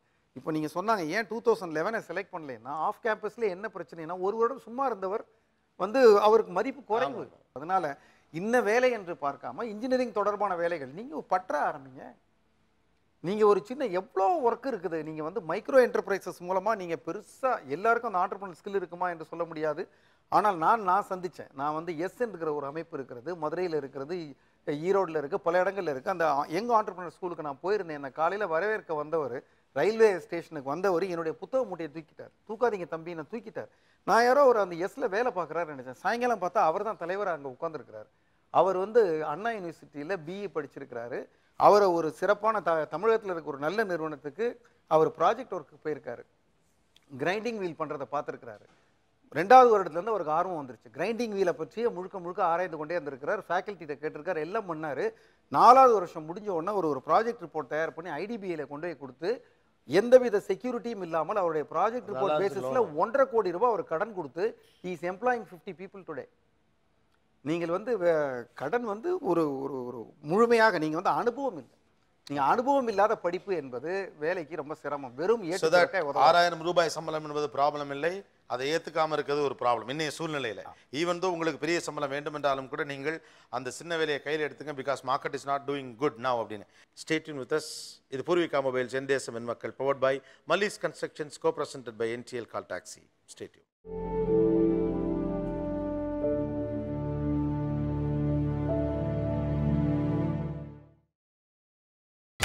நீங்கள் பார்த்துக் கொண்டிருப்பது உங்கள் Vijay. Welcome back to Poorvika mobiles, என் தேசம் என் மக்கள், powered by Mallis constructions, co-presented by NTL call taxi. ரொம்ப நேரமா இவங்க கிட்ட பேசணும்னு நினைச்சிட்டு இருக்கேன். இவங்க யார் அப்படின்னு அவங்ககிட்ட நான் கேட்கணும். Engineers without borders.